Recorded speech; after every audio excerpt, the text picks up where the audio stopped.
Hi class, so for Blended Learning Day on 9th of February 2022, I'll be looking into solving simultaneous equation with one linear and one non-linear equation.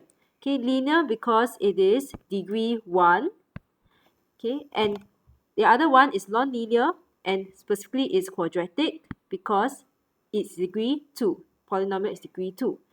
Okay, and when we talk about solving simultaneous equation, solving means I just have to find what are my x values, what are my y values that satisfy both equations. Okay, so let's get to it. This is practice now 7a on page 24. Okay, first step is you need to write down both of the equations and label them 1 and 2. So please label them as 1 and 2 and do it now. Okay, I have rewritten both of my linear and non-linear equations, label them as 1 and 2. And what I'm going to do is, to solve these simultaneous equations, we will need to do only by the substitution method. Okay, substitution. Okay, not by elimination, because elimination you will find that you are not able to eliminate all the terms. So we can only do by substitution. And I can see clearly there's something that can be easily substituted. I already have one x. I just need to isolate the x and write it as the subject of the equation. Okay, so you need to write in terms of x. Let's do it. So from equation 1, I will be able to write x as a subject.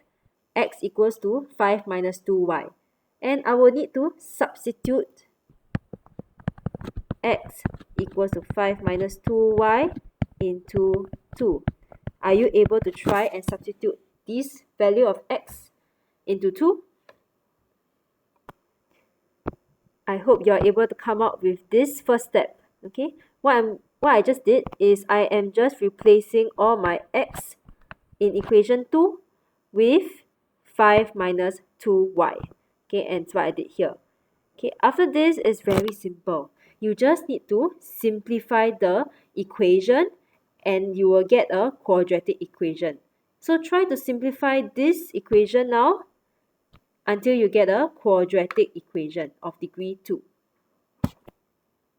Okay, I managed to write in terms of y, my quadratic equation. 4y squared minus 25y plus 21 equals to 0. And we will need to find what are my possible values of y now. Okay, there are many methods you can do. You can do factorization, you can do quadratic formula, you can do completing the square, up to you. Okay, personally, I think that we can actually do it with the formula method. Okay, what I realized is that I can also factorize out my quadratic equation and be able to tell you what is the value of y. So I have y equals to 5, 1 over 4, or y equals to 1. If you use formula method or completing the square, you should be able to get the same answer. Okay, the answer is unique. Okay, last but not least, you will need to tell me what are the corresponding values of x, okay, given the y.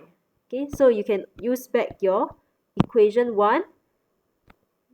Given my y, I should be able to tell you what's x. Okay, so using this equation, you'll be able to tell me the final answer for x. I hope you are able to get x equals to negative 5.5 when y is 5 1/4, and x equals to 3 when y equals to 1.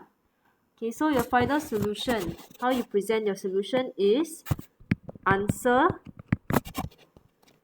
x equals to negative 5.5. You can also write negative 5.5. Y equals to 5 1/4, or x equals to 3, y equals to 1.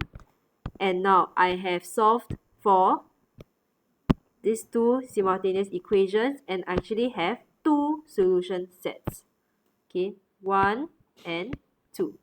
Okay, these two solution sets satisfy both equations. So now it's your turn to actually try page 27, AM02B. This is your question 1A and B. You are able to apply the same method.